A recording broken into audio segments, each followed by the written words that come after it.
Good afternoon, everyone.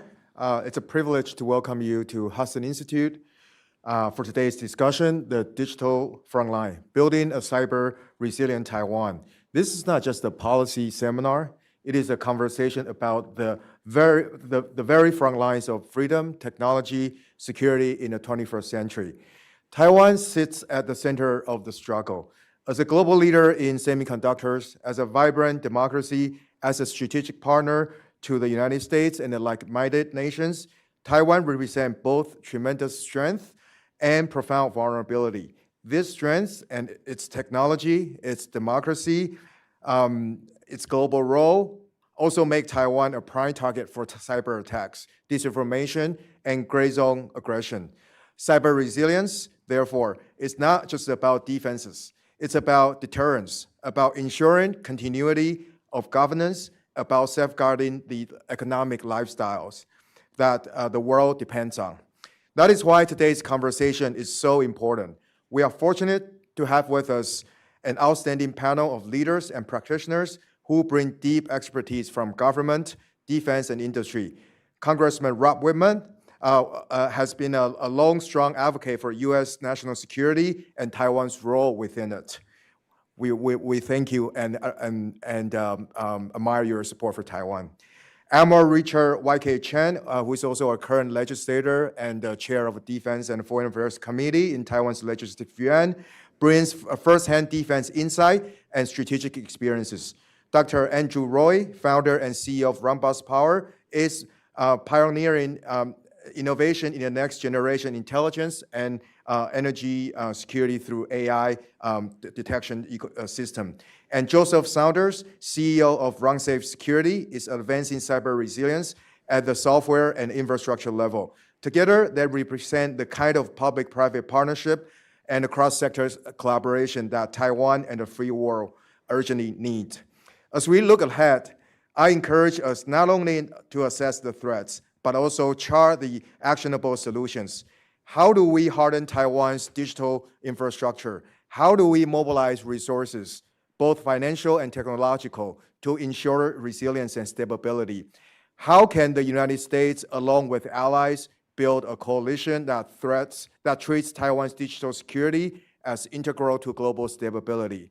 The stakes could not be higher. Taiwan's digital frontline is not just Taiwan's. It's a global digital frontline. What happens there will shape the security and prosperity of democracy everywhere. So with that, let me welcome Congressman Whitman for a remark. Thank you, Congressman Whitman. Thank you so much. Well, I'm going to jump up here on stage. I hate standing behind a podium, but first of all, good afternoon. It really is an honor and a privilege to be with you, to reflect on the importance of the relationship between Taiwan and the United States and really where the challenges are, but also where the opportunities are. If we look at what China is doing in this neighborhood, they continue a very aggressive posture and behavior. And all you have to do is what happened at the beginning of the week to look at the meeting between Vladimir Putin, Xi Jinping, and Kim Jong-un. They are not there at the interest of Taiwan and the United States. They're there to project their own interest, and they're there to create uncertainty for nations like ours that believe in the rule of law, that believe in making sure that peace and prosperity go together. We know how incredibly important it is to make sure that we work together to combat this threat. We know that Taiwan is an incredibly important producer in that region. 90% of the advanced semiconductors in the world come from Taiwan. If you look too at the opportunities that are there for additional economic opportunities, Taiwan is right there at the center of that. So the challenge for us is how do we make sure we see those opportunities through? How do we make sure we take away anything that may encourage more aggressive behavior by China? I think that China is looking at weaknesses and are going to look to exploit those weaknesses. Our challenge is together, Taiwan and the United States, is how do we make sure every day we create a risk calculus for China that is incredibly complex. I want to make sure that Xi wakes up every morning and goes, no, not today, not today. And that's going to need our undivided attention. And it's going to mean that we have to look at this in the full scope. You know, conventionally, we've looked at sea, at the air, and there in space. But we have to also look in the cyber realm. And remember, cyber is just not what happens on a daily basis with how systems work in the transfer of communications, or the transfer of information in financial systems, or the transfer of information to make sure their transportation systems run. But we live in a world, folks, that on a daily basis is more and more driven by data. And China knows the value of data because data is the foundation for where artificial intelligence will lead us. And we will be a world that is driven by artificial intelligence in the next decade. So the challenge for us is not only protecting those systems that we think about every day, the communication systems, the transportation systems, the finance systems, the infrastructure systems, but it's also what do we do to protect our data? Because the one thing China wants more than anything is they want access to that data, because when they do, that gives them the power to be able to not only see what we're doing, but to use artificial intelligence to predict what we might do tomorrow and the day after and the day after. Tremendous risk to us, so that means we have to protect that data.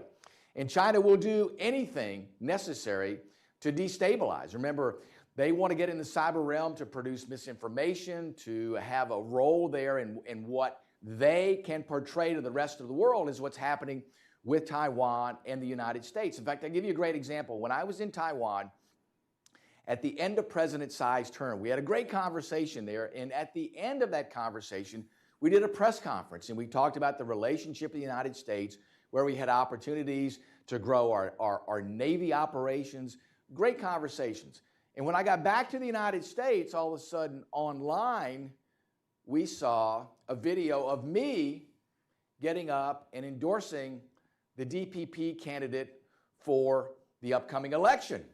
And as we know, we don't do that. We're not allowed to do that. But what happened was the Chinese took the footage from that press conference and did a deep fake. Luckily, we were able to go to Google and have them confirm that it was a deep fake and to take it down, but it just goes to show what China will do to try to create their own narrative, to destabilize, to create uncertainty, and to create consternation between friends, between Taiwan and the United States. So we have to understand the extent that China will go to. The good news for us is we have a long-standing, deep relationship, both economically and strategically. We know what the challenges are.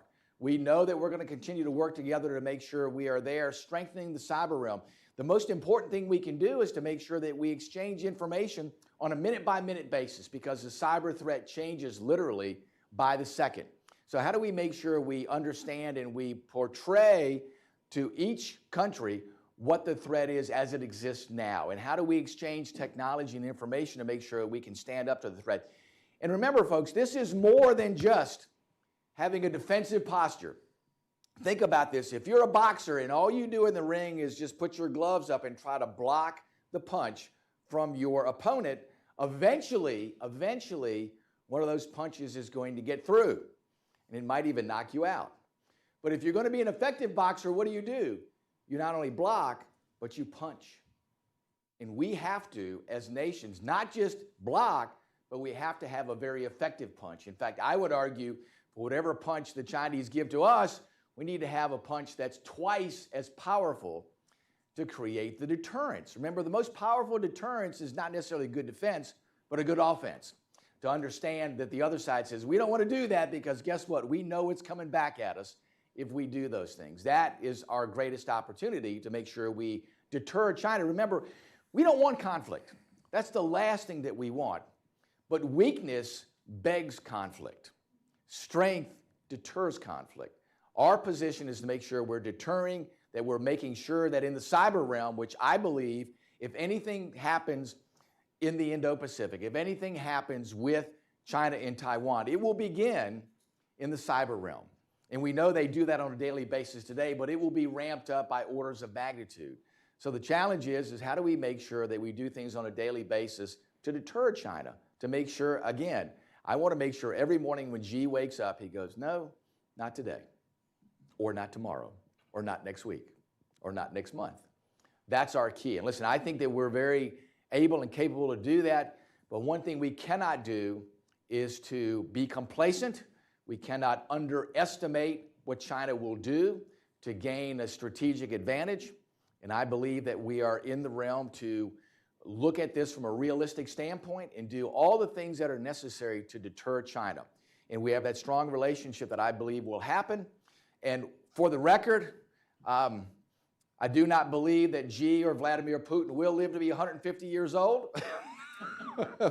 and I do not believe that their projection about what organ transplants will do will give them additional lifespan. It just won't happen. But it's interesting that that's the conversation that they had. So I just want to make sure I'm on the record to state clearly that if that's their realm of reality, then we are in a good place as far as where they are in the future. But again, I really appreciate it, Jason. Thanks so much for the opportunity, and I look forward to taking your questions. Yeah, Thanks thank you, again. Congressman. Please take a seat on the stage to the right. Yeah. Now, Admiral Chen, would love for you to give a brief remark as well. Wherever. Yeah. Good afternoon again. Special thanks to Hudson Institute offers this opportunity so we can share in our observation regarding to the regional security and cybersecurity. Talking about cybersecurity is national security. Especially, I first met Congressman Whitman in Harvard University 2 years ago. Time goes so fast. In this dynamic, changing world, global turbulence is a constant case because daily basis you find misinformation, disinformation, fake news, even generate fake history. So when you're watching the TV, watching the media, sometimes you cannot get a clear picture. Everything's translucent. So by using the AI based on the database, like a Congressman mentioned, it's so important because without the database, AI just only a tool, cannot provide good recommendation. So today we are facing the great challenge from the other side. Nothing to say about using the military invasion in short term, but in real term, it's a cyber attack. Without cyber security, your national security is not stable. So we are talking about defense deterrence, also considering about critical infrastructure facility. In between this cybersecurity, because deterrence not only based on your capability, but your system sustainability capacity is protected by AI. I appreciate today's audience, distinguished participants, offer us the opportunity so we can sharing different point of view, learning from each other. And I thank you for joining us for this session. Thank you. Thank you. Admiral, please take a seat as well next to Congressman. And next we'll have Joe and Andrew to come up and also join us for the panel. Yes, please. Yeah. So let's dive right in. Let me begin by asking both Joe and Andrew. You've both worked on Taiwan and actually been to Taiwan several times. Joe, you participated in the tabletop exercise. Andrew, I know you've been working with our National Security Council, our Vice President's office very closely, our Ministry of Defense. Share us with a little bit about what you see as a clear present danger that Taiwan is facing. To you first, Andrew and Joe.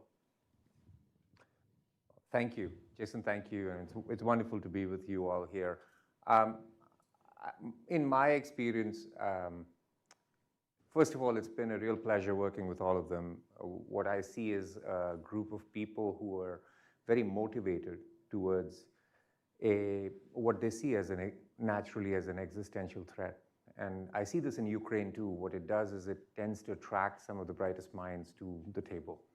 And that's generally a good thing, in my opinion. It doesn't happen in every country.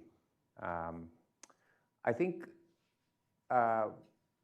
if I sort of evaluate what I see as a clear and present danger, I mean, other than the obvious danger that we all talked about, which is China and its techniques, which are frankly ancient and quite fascinating from a distance.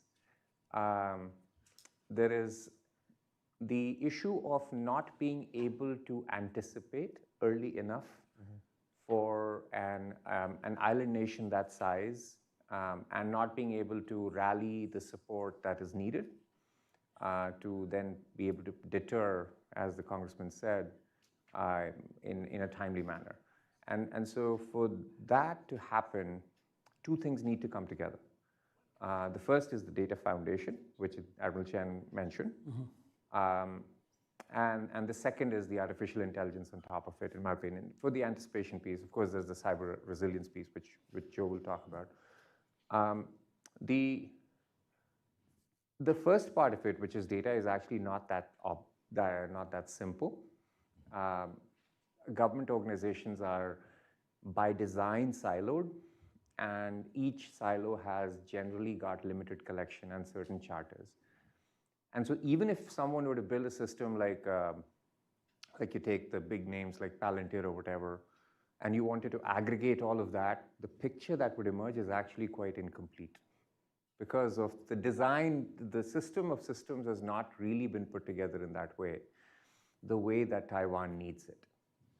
The only way to solve that problem is through commercial data, which has global coverage, which has an all-domain nature, which is already targeting us all through selling ads, and targeting people and targeting ads is not very different. So that piece is very, very important. In artificial intelligence, I think there is a need for academia, research institutions, and industry to actually work together, because it will take a lot of intentional, thoughtful modeling in order to anticipate a country as formidable as China. Their actions are full of deception and full of interesting nuances, which require both expertise, data, and artificial intelligence. Yeah. Joe? Yeah, and thank you everyone in the audience, and certainly the panel members and the Congressman and the Admiral. I'm grateful to be here. And when I think about the danger and the clear and present danger, I think about, as we saw when we were in Taiwan and as we wrote about, Jason, there are millions of cyber attacks going on every month in Taiwan. And if I think about the boxers, I think there are so many boxers coming from China, right? And so when you think about the economic importance of Taiwan and the geopolitical importance and strategic importance of Taiwan, and you think of it as under siege, then you have to think about it from an infrastructure perspective and a resource perspective. And so with all the cyber attacks happening, if things should escalate, I would be worried about the industrial control systems and the telecommunications. And if those things, go down, for example, then we have an isolated island that none of us, of course, want. And that is kind of a serious long-term, threat. And so I think about the boxers, I think about that isolation, and I think about, the call to action that the Congressman has, which is really, let's make it very difficult for people to think they can succeed in their cyber attacks. And so I think there needs to be asymmetric shift in technology to defend infrastructure and to defend cyber, and whether that's financial services or energy grid or telecommunications, these are vital to defend. And yes, the data is a part of that, and the artificial intelligence is essential going forward, but that infrastructure has to remain. And there's, I like to say there's no AI, relevance if there's not infrastructure resilience. And so we need to really invest in that defense, and from that perspective, in an asymmetric shift that prevents all those boxers coming in the first place. Yeah. Congressman, let's talk a little bit about US-Taiwan policy direction and cooperation. Looking ahead, what legislative policy initiatives would you like to see advanced in this Congress to institutionalize US-Taiwan defense and technology cooperation? And what are some of the initiatives that you personally are working on or putting a lot of thoughts to? Well, the big issue and the big effort this year in the National Defense Authorization Act on the House side is the Pacific Defense Initiative, and that is the resourcing to make sure we modernize our ability to deter China, that we do things at every level. As I talked about earlier, it's doing it in sea, in the air, in space, and in cyber, because this is a multi-domain challenge that we face. And we talk a lot about cyber. Cyber is incredibly important. I think that this will begin not as a kinetic attack, but it'll begin as a cyber attack. So how do we make sure we layer our defenses so we have strong deterrence at the lower levels, so we make sure that there's not an opportunity for China to go, hey, let's take advantage of this. That means resourcing. It means working with Taiwan to make sure that we help in not just the hardware in the systems, but the most important part of that is software. I look at what we're doing in modernizing the Department of Defense. And modernization of the Department of Defense is all going to be about how do we change the acquisition system to where we are now a software-focused organization, because software is going to define the hardware that we need to operationalize our deterrence.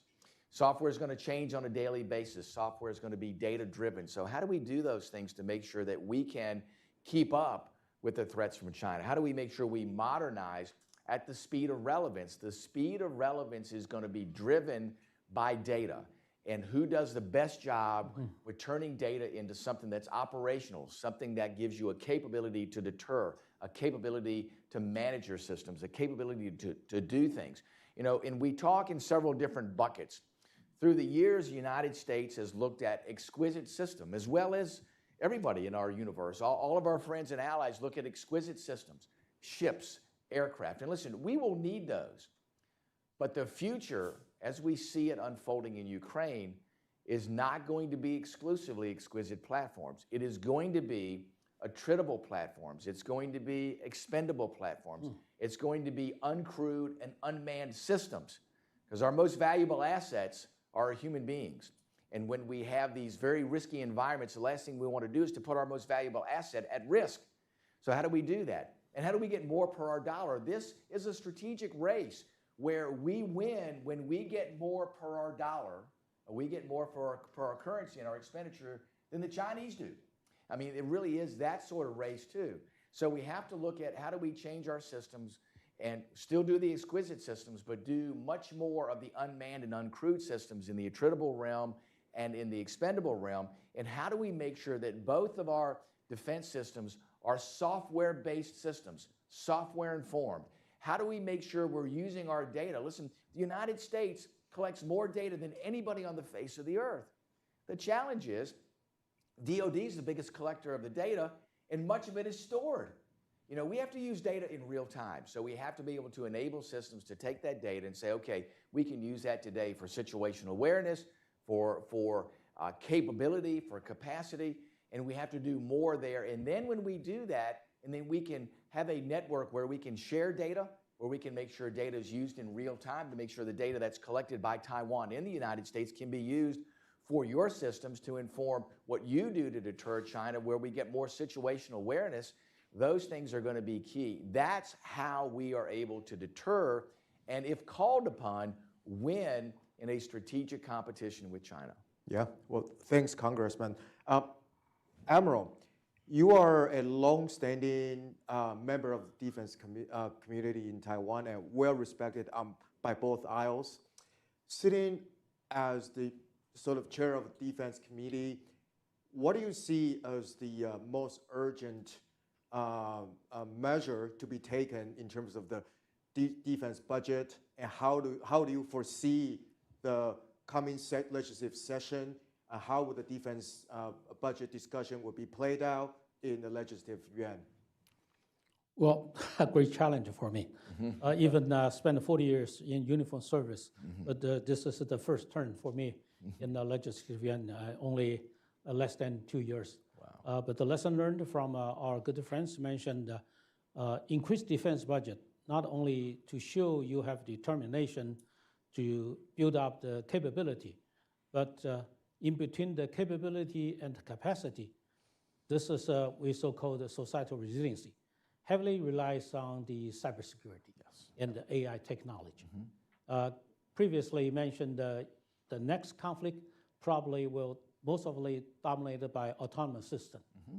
Unmanned, drone, USV, UAV, UUV. But how to control the system? AI, dominance, or how to relate information? The system can control automatically, but how to relate the image, other information, shipping it back? If in the conflict, like Taiwan Island, it's not compared to the Ukraine, you have Starlink to support them. But in Taiwan, as an island nation, energy import, and secure the sea land communication, submarine cable, everything depends on protection of your cybersecurity, communication. And now we need to learn more from our American friends is by using those autonomous systems, what is the rules of law, rules of regulation? Because technology improves so fast, our law cannot catch up.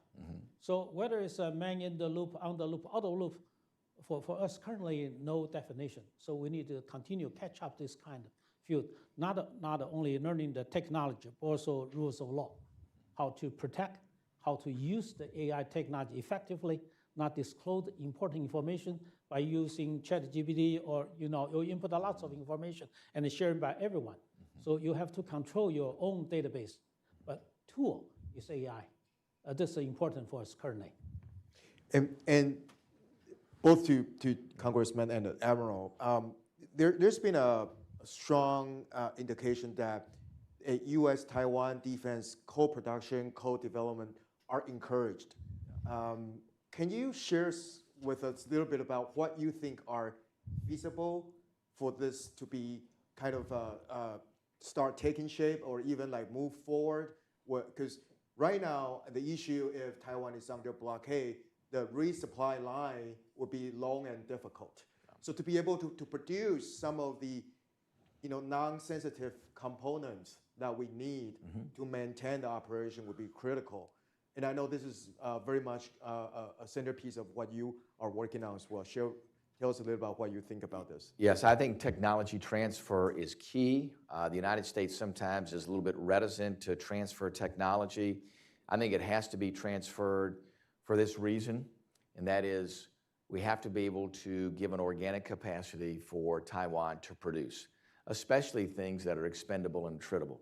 If you look at advanced technologies today, additive manufacturing, you take that technology and are able to transfer it, and then when Taiwan has an organic capacity to produce, to do things, much like we see in Ukraine, where they're producing thousands of drones a day across a whole variety of things, then the logistics of being able to get things in and out of the island becomes less of an issue when you all have an organic capacity there. And the organic capacity is not just with what you all have inherently built in, and that is you all have the hardware capability to build that capacity. The key is how do we work with Taiwan to make sure that you all have the software technology there to make sure that these advanced additive manufacturing processes to manufacture these systems are there. Today, as we speak, we are continuing to be at the mercy of China. Look at what China's done in the last 3 months. Unfortunately, if you look at the world of high-powered rare earth magnets, you know who produces them? China. China. You know who controls the distribution of them? China. You know who, a year ago this past July, banned the export of technology to produce high-energy rare earth magnets? China. So what we have to do is to be able to get into those realms. We have to also look at supply chain. We've always looked at supply chain about where we produce the high-end, the advanced semiconductors. Taiwan does a great job there. The problem is that if you look at what's happening, look at what China owns. China owns 98% of the world's source of germanium. If you look at that, and then we are at their mercy with that, we have to look to the left of that. We have to make sure that we are mining, we are refining, and we are smelting critical minerals and rare earth elements so that we have the supply chain. So if China does things to cut us off, not just from rare earth elements that go into semiconductors, but also basic elements, things like copper, things like cobalt, things that go into batteries, things that go in conductors, things that we need. If you look at that, China controls a massive amount of the world's source. In the United States today, as we talk, I visited some mines across the United States. We have mines that extract and refine. But in order to get that metal into a form where you can use it for manufacturing, you have to have smelters. You know how many smelters are in the United States? Zero. Zero. Guess where all of our refined minerals go to be smelted? China. Guess what we do when China smelts those minerals? We buy them back. Come on. I mean, that's ridiculous. So we have to do more there. We have to start thinking about things in total. We have to think about existing organically. We have to think about getting that advanced manufacturing in the hands of our friends. We have to think about working cooperatively to make sure supply chains are uninterrupted from source to final production. It can't just be we do certain parts of it, because we don't live in a world where we have people that are going to operate with us in good faith or going to practice under fair trade conditions. They're not. China's not going to do that. So that means we have to develop our own organic capability to do everything from extracting to refining to smelting to advanced manufacturing to software development. When we do the whole thing, all of a sudden we take China out of that control position, both economically and strategically. Andrew, you mentioned AI as a force multiplier in the context of national security. So in Taiwan's circumstance, how can AI become a force multiplier across defense, cyber, and civilian domains to enable faster and more effective national security responses?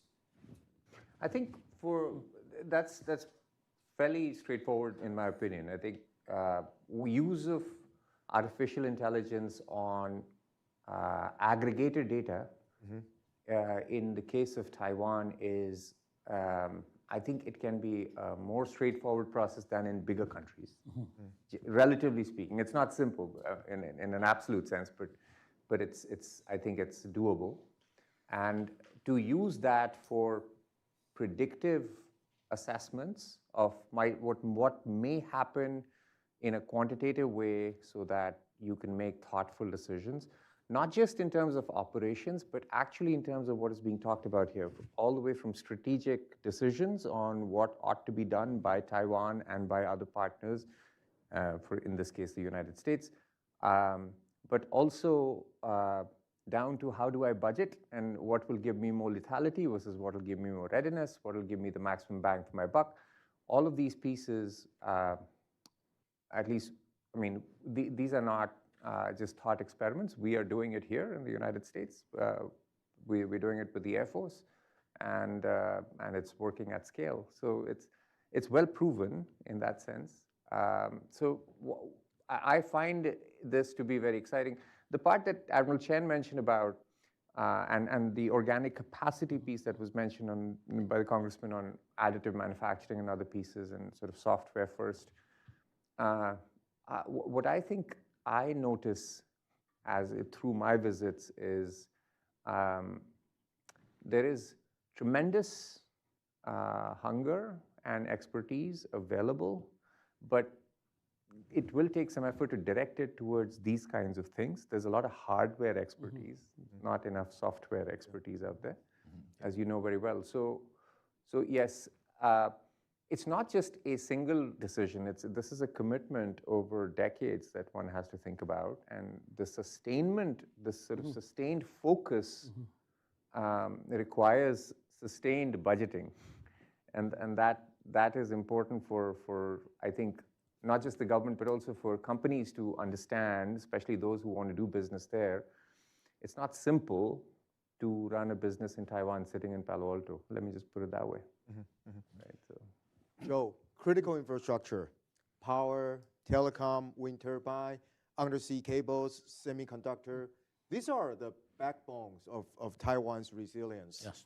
And from what I hear on this panel, a resounding theme is more software capabilities. To you, what would be your advice or suggestions to Taiwan in terms of mobilizing more software capabilities to protect critical infrastructure, and also to you, Admiral Chen, with the upcoming defense budget discussion. Is there any a chance to allocate more budget to the software capability to ensure or enhance the autonomous system? Yeah, to you first. Yeah, thank you. And certainly investing in software that helps defend software is a good use of resources. And it's part of that asymmetric defense I was talking about earlier. And so I do think there are ways to inoculate or immunize software just through the software process itself, and there's good software development practices, but there's tooling to add in security protections into the software itself. And I think that's one of the big opportunities. It's an asymmetric shift to allow the software to defend itself. And I think that's very important, but it's not the only story. I do think there is a comprehensive view to it, and it's the data collection around the threats that are out there, certainly the cyber threat itself, incorporating AI and finding those leading indicators. It's ensuring that things like maritime situational awareness, data collection is preserved. And so we really need to look at it comprehensively, collect the data, understand the threat, but then harden the software itself so it's immunized from cyber attack. Actually, the defense budget compared to the previous year and to the year 2026, the defense budget reached to GDP 3.2%. And this is this year. Next year. Next year, 2026. Yes, and from 2.3 to 3.2%. That's correct. And the defense. How much is that in US dollars? It's $31.6 billion. Wow. And lots of the new items, including the infrastructure protection. It's a so-called coherent societal resiliency. So not only purchase the hardware missiles platform, but also some cyber protection, like enhanced power grade. Power grid. Yeah. Yes, redundancy, casualty mode, they're all incorporated here, including some support for the Coast Guard. It's great. Congressman, I understand that a big piece of what you are thinking through is how does Taiwan develop total resilience? Yes. And you visited Taiwan many times. You've met with our leaders. In your view, how would you advise Taiwan to work with this administration, especially Trump 2.0 is different than Trump 1.0, and there are things that Taiwan can reorganize itself to be more efficient, to be more effective in communicating with this administration, especially in defense budget, and et cetera, and et cetera. But love to hear your thoughts on how do we deal with the Trump administration? Sure. Listen, I think the key is to look at how decisions in the Pentagon are being made. I've been an advocate to say that the most reflective look at the challenges we face are actually reflected in the unmet needs list that come from the combatant commands, the ones that come from Admiral Paparo there in the Indo-PACOM. His list of unmet needs gets closest to the threat. When you start then to go back to the service branches, you have the program objective management items, which are better known as the POM, and that's a little bit even more separated from the threat. And then when you go up to the upper echelons of the Pentagon, you have the national security strategy, the national defense strategy. It's even more removed time-wise from where the threat is today. So I think the thing to do is for Taiwan, along with Admiral Paparo, to say the most immediate things that we can do to address the threat are contained within the unmet needs list. And what we're doing on the congressional side is to push more money down to be used immediately to fund things on that unmet needs list. Now, listen, there are some other long-term things that we need to do. We put another $150 billion in this year on the side of modernizing our military. So I think what you can do with the administration is to say, as you are looking at using these dollars, and we've been pretty prescriptive in how those dollars are used, but to make sure that you are re-emphasizing that the assessments that are made by Admiral Paparo, and he's doing that in consultation with Taiwanese military, with Taiwanese government, is to say, prioritize funding those things, because that puts capability and capacity in the hands of the Indo-Pacific Command, in the hands of Taiwan in a much faster pace than waiting for the longer term issues that go into buying exquisite systems. And listen, we need those. But if you want to make sure you have deterrent capability that can happen quickly, it's attritable platforms, it's expendable platforms, it's modernizing software, it's doing those things that are reflected in that unmet needs list. So, and listen, I think you'll find our conversations in the Pentagon have been a very friendly response to that. The Pentagon understands that they have to get better and faster at buying the right things that create capability and capacity in the short term. You know, as I said, the other exquisite systems are great, but when you build an aircraft carrier, it takes a lot of money and it takes a long time. And that gives us great capability, but in the short term, we have to do those other things. That aligns with what the Pentagon in this administration has said that they want to do. I think it's a great opportunity for Taiwan to work with the Pentagon, with the combatant commanders, with the administration to say, hey, fund these things because this gives us a theater-wide capability to deter China. Yeah. Admiral, you're in Washington, D.C. this week. What's your message to our friends in this town? And what do you want to convey, especially coming into D.C. at this particular time? And I think there will be your message. Well, as the member of the KMT, currently we are teamed up with TPP together as a opposition party. First of all, we want to thank special thanks to our American friends for your decade support for Taiwan democracy and regional security. The next important things I want to emphasize is I want to have your support to convince our government as soon as possible complete our national defense security. Currently, we do not have national security strategy. We learned from your side, copied the QDR, but the QDR canceled since 2017, changed the term to national defense security.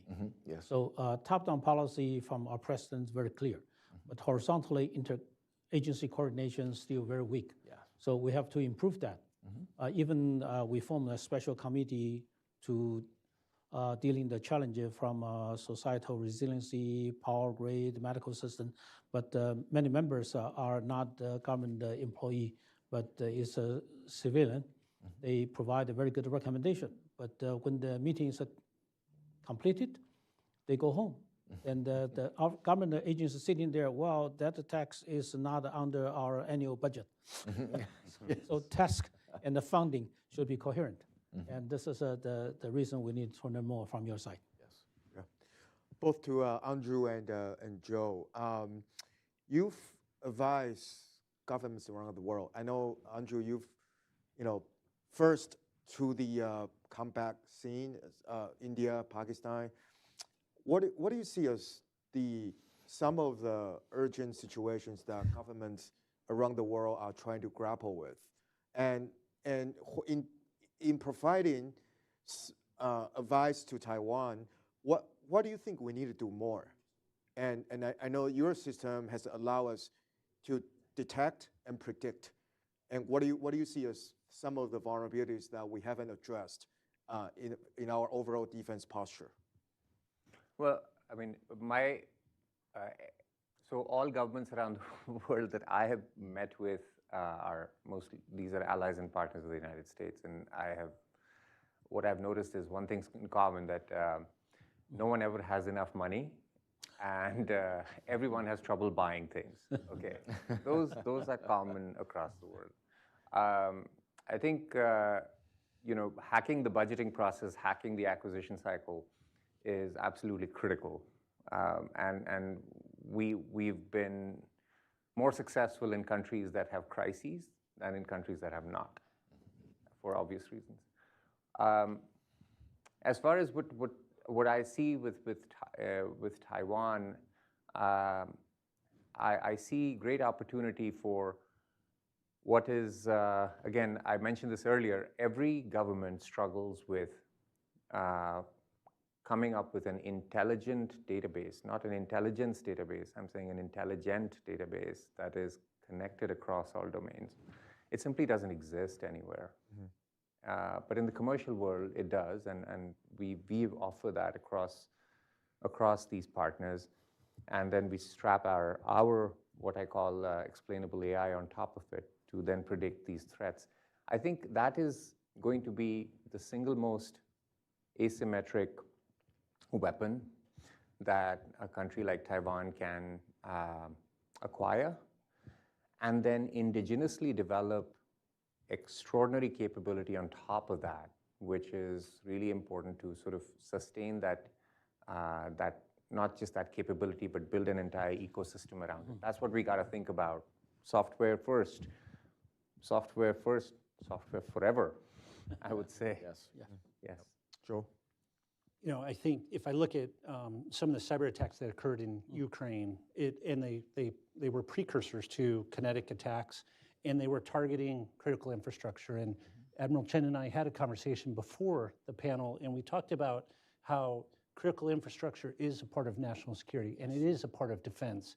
And so the common theme is that critical infrastructure is an extension of everything that we do need to defend. So critical infrastructure is vitally important to defend. Ultimately, I think is a common theme everywhere. Yeah, Congressman, and this is my personal plea Sure. for Taiwan. There's been a 10-year-long backlog of our weapons delivery. Yes. And that's been persisting through various administrations. What could you do, or what Taiwan could work with you to help solve that issue of a backlog?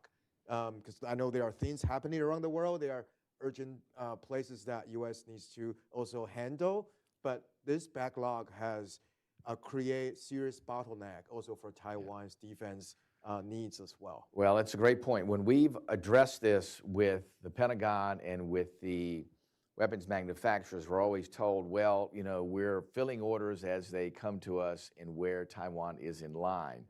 What we have responded back is to say, I understand taking things in order when the orders come in, but if you're looking at making sure that you are putting assets where they're most needed and where you can have the biggest impact on deterrence, then maybe you have to take people out of order in the time when the orders were made. So what we try to do is to get the Pentagon to say, be willing to step out of line and take these orders in the order of risk, in the order of need, not based on the order or when the orders were placed. So I think that those are the things that the Pentagon needs to do. And the Pentagon can do that. Listen, they can go to the manufacturers and go, by the way, we understand this is the order that you have taken these orders, but we are going to ask that you elevate fulfilling the order to Taiwan and others, because it is strategically very important to make sure that you all have the capability.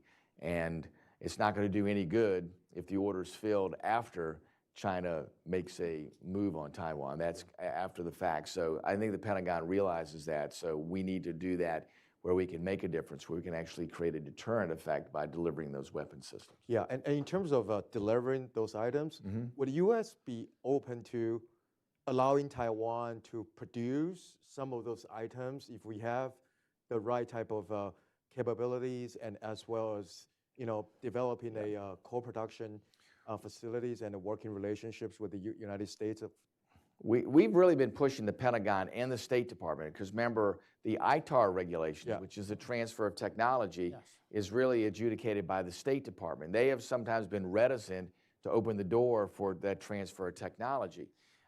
And what we need to do is to make sure that they do that in an expedited way, and if there are shortcomings in being able to protect the technology, that they let Taiwan know what are the things that are needed in order to protect it, so that you can actually approve the transfer of technology. If you look at it, we were finally able to do that with Australia. In fact, we had a formal agreement with AUKUS with Australia, and then we were treating Australia in a very inadequate manner as far as transfer of technology, when we had a formal agreement that talked about transfer of technology. In fact, we treated Canada better than we did Australia. Now, we finally fixed that, but it took us a while to do that. We need to do the same sorts of things with Taiwan, and you can do that by actually entering into formal agreements and saying, here are the agreements, here are the things we need to do to protect that technology. Great. And it all goes back to what Joe's saying, what Andrew is saying, and that is, how do we make sure we have systems, software,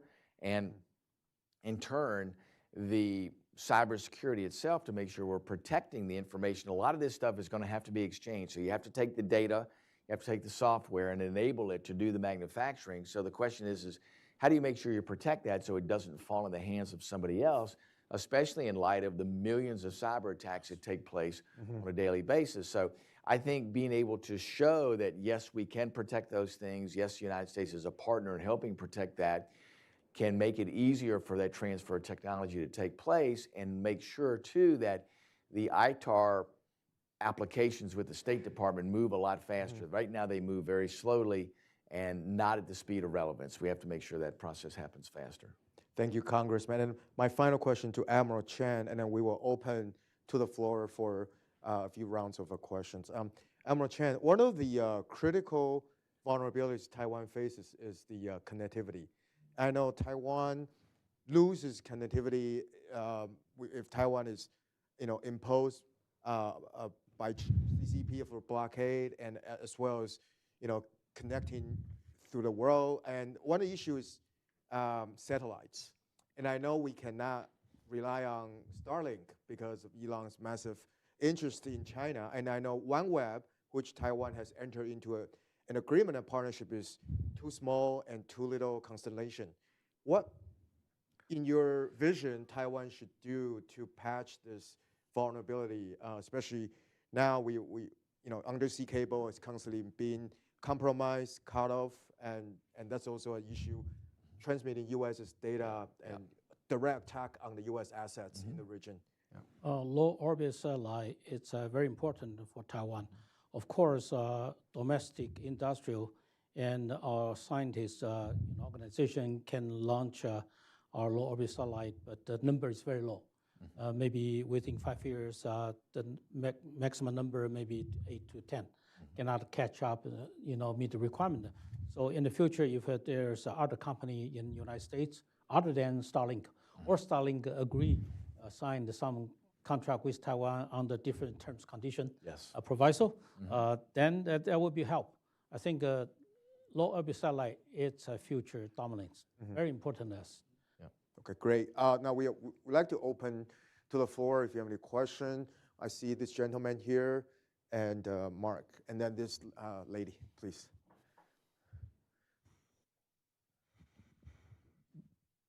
Yeah, this. Yes, thank you very much. Going to the topic of critical infrastructure, the financial sector alone, our own defense systems, our own waterways, receives dozens of cyber attacks every day. Some of these are not by non-Chinese actors. Some of these are just by criminals. But many of these, especially with our telecommunications, have been done by Chinese actors affiliated with the CCP or directly with the CCP. But going to Congressman, you mentioned about going into retaliation as potential deterrence. At what level or what threshold would there be for us to say that we need to officially or unofficially retaliate against the People's Republic of China? Question to you. Yeah, that's always a touchy subject as to what the response is going to be. I would argue when you look at cyber attacks, the best way to address cyber attacks is not to put the response in the headlines. And I think there's always a concern within the Pentagon about what is escalatory. If you do something, does it escalate? I would argue that if you don't put it in the headlines, there's a lot that countries will put up with as long as they're not embarrassed by it. And the thing is for the United States is to look at, what do we do, not just in a strong defense, but in a strong offense. And if you're not willing to also field an offense that is strong, then you essentially invite further attacks, and you'll never have enough defense to be able to stave off all the attacks.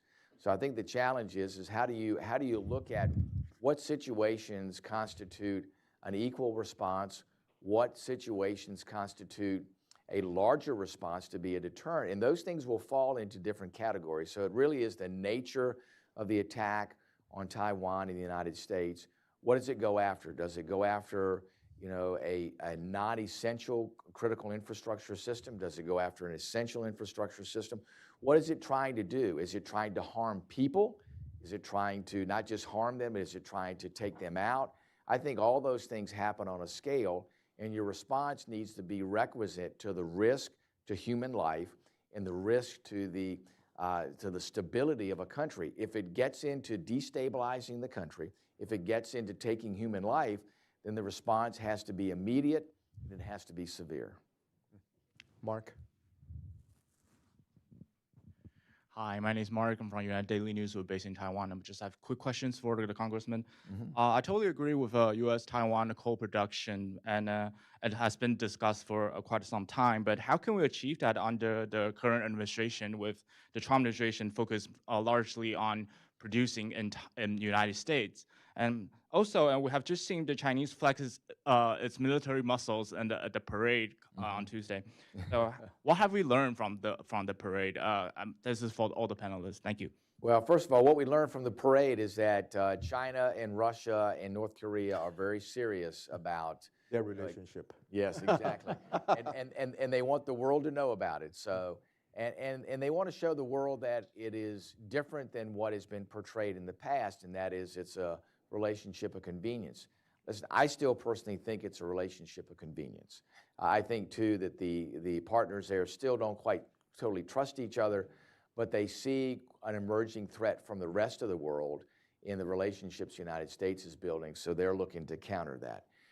As far as the current issues with trade and the efforts that the administration is taking, listen, I think what they're trying to do is to make sure that there are mutually beneficial trade agreements out there, and I think that's to the benefit of both the United States and our trading partners. I think all those discussions have been constructive. I think everybody involved in it would admit that they are constructive conversations. So as long as they're constructive conversations and there's an end point to reach an agreement, that these just aren't conversations for the sake of conversations and we all have feel-good conversations, they have to result in formal agreements that endure, and when I say endure, I'm talking about longer-term agreements, 5 years or more, that create certainty for both the countries and are mutually beneficial. And we can do that, and when we do that, that helps both countries, and it sends a very strong signal to others around the world that these agreements are going to be there for the long term, and that I think they help us deter China, who is, listen, China is what I call a transactional coercionist. If you look at the relationships that they develop with other nations, the idea of mutual benefit is not part of their agreements.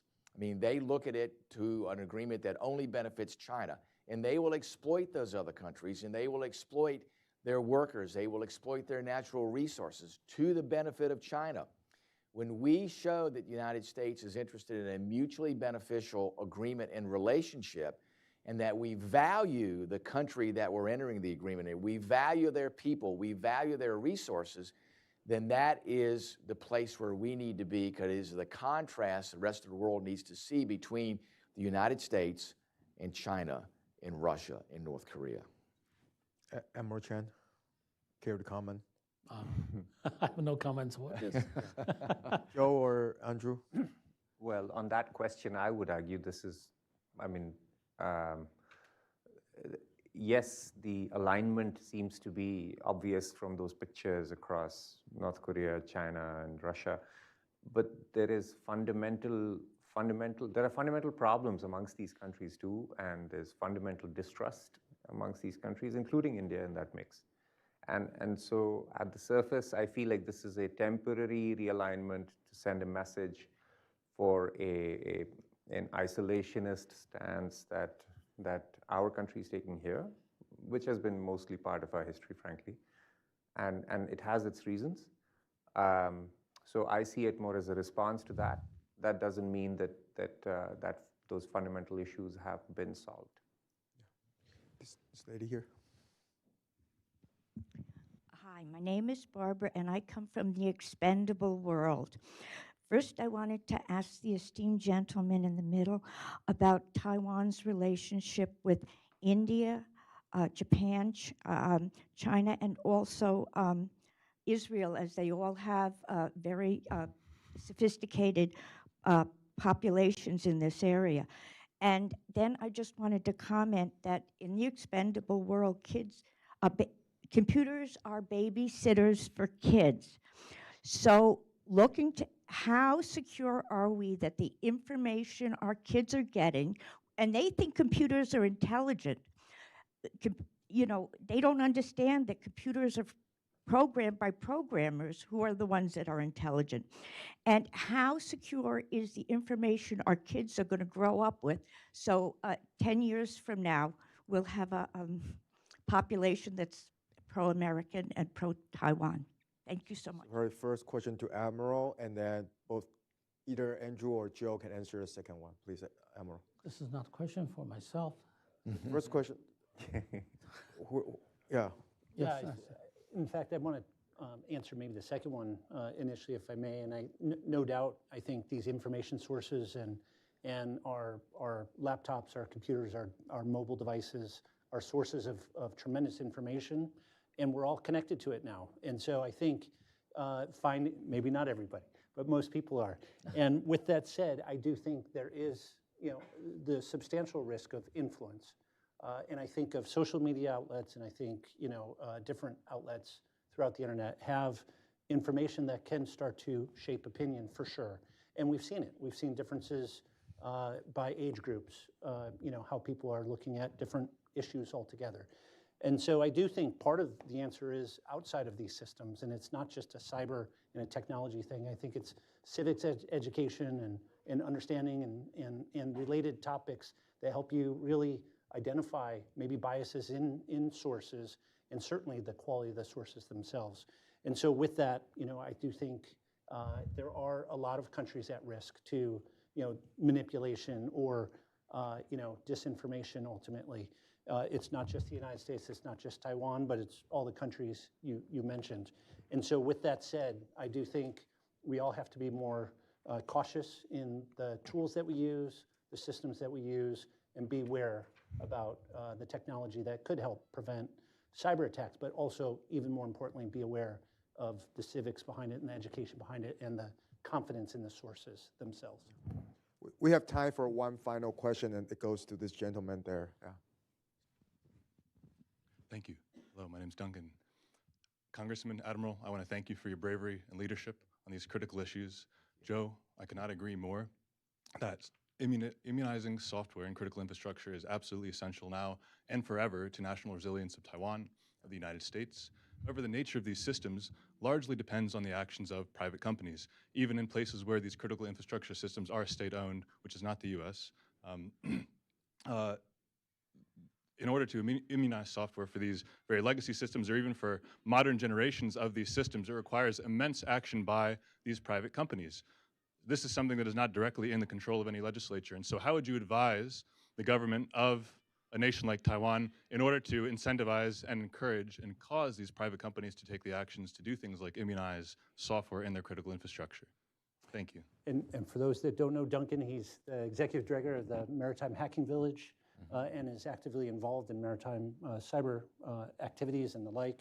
And I agree. I think it gets to the question or part of the discussion earlier around critical infrastructure in these systems being an extension of national security and certainly an extension of defense plans and similar. And so forums like you create through conferences and the like that bring in systems allow for open transparency about talking about these things. And ultimately, I do believe that good business is having resilient systems that you build yourself. But no doubt, a government and all governments need to play a role. And I think we heard about different funding mechanisms and budgets already today. And I think finding ways to gain access to those with organizations that can help is part of the challenge. And I think closing that gap always, and it's its own information problem ultimately. So we need to find ways to create more forum, to create opportunities for transparent sharing of risk in systems, and then find ways to communicate with government to ensure that those budgets that are extensions of national security and defense can go towards critical infrastructure. Congressman agrees to stay on for a few more minutes. So I see there are a couple final hands here. Howard and Daphne, please, 2 questions together. Yeah. Thanks so much, Congressman, for coming. I'm Howard Chen. I work with Senior Fellow Jason Shi on U.S.-Taiwan relations and defense. I especially appreciate your comments on the late deliveries, defense deliveries to Taiwan. I wrote 4 Warren Rocks specifically on this subject before, and M109A6 were so backlogged. We went from that to HIMARS, and then we're moving on to A7s. So my question would be, what are the concrete congressional actions that can take place that the U.S. can, through Congress, can help move that forward? And I also noticed that yesterday or 2 days ago, the House moved the ITAR Licensing Reform Act from to the Senate, and I'm wondering if you can offer some short comments about that. Thank you. Yeah, listen, the ITAR Reform Act is a great first step. It actually acknowledges that there's a problem. It acknowledges that we have to expedite that decision-making process. I think that's key. As far as the acquisition side of things, what the problem has been is that it's not just foreign military sales. It's not just FMS, but it's also things like restocking weapons magazines for the United States. So when you talk about HIMARS and other weapons packages there, our manufacturing sector here has been reticent to increase capacity to do that. Now, I talked to the Deputy Secretary of Defense, Feinberg, and he's essentially read them the Riot Act and said, you are going to increase your production. And the reason they haven't is because the demand signal has been a roller coaster ride. You know, when we're on low on munitions, they say, you know, make a bunch of HIMARS, make a bunch of 155 rounds. So the industry ramps up, manufactures a bunch of them, and then 2 years later, the first thing that gets terminated is weapons magazine restockings. So those go away, so the industry says, we're not gonna invest in that because you pull the rug out from underneath us. And then 2, when we're looking at sometimes at other systems, the scale of production is currently low enough to where it's not in the company's interest to scale up production. So what they're saying is, we're gonna produce at the same level, and even if it takes us 15 years to fill the orders, we're not gonna invest in any more production. I would argue that they need to do that. That what we wanna make sure that we do is to send a consistent demand signal, and then 2, make sure too that we design our operations around being able to utilize those systems. So what happens is we restock weapons magazines, and then we don't use a certain amount of that, so weapons magazines stay well stocked, and we don't use any of those for training, and then, you know, and then it's another 5 years before we need more, and the industry is just not gonna go on that roller coaster ride. So we have to be a more consistent and dependable customer too for the United States, and when we do that, it makes it easier for our partners like Taiwan to be part of that purchasing power that can then assure that there's longevity in the production capability of our supply chain, our defense supply chain. Sure. Daphne, you're the final question. Daphne Pham, Voice of America. Thank you for the great panel discussion. If this is a war, I think our opponents are forming alliance: China, North Korea, Iran, and Russia. And Jason mentioned about the undersea cutoff. Undersea cable. Yeah, undersea cable being cut off, not only in Taiwan Strait, but also in Europe, the Baltic Sea, by the Russia-related shadow fleet. So my question is, how can we work with our European allies to have more allies in this cyber war? Thank you. That's a great point. A lot of what's happening under the sea from the United States standpoint is classified. I will say this, we have a very significant capability in the undersea world. We don't divulge that. We want to make sure that our adversaries don't know what we can do, because that's a great deterrent effect.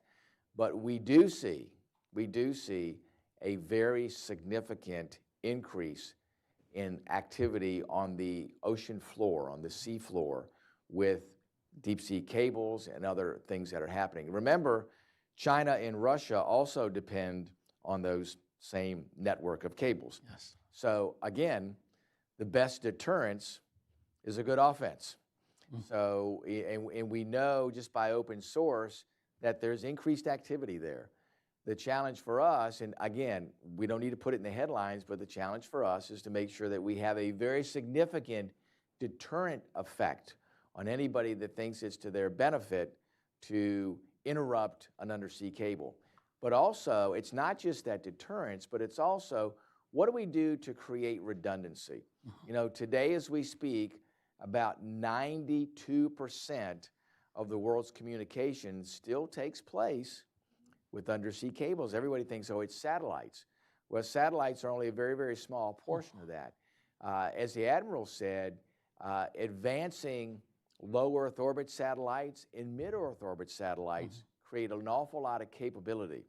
The challenge for that too is how do we make sure we protect those, because it's not just the seabed that's becoming a strategic or tactical battleground, but space. Remember, we have an international agreement that says space is not supposed to become a battleground, but guess what?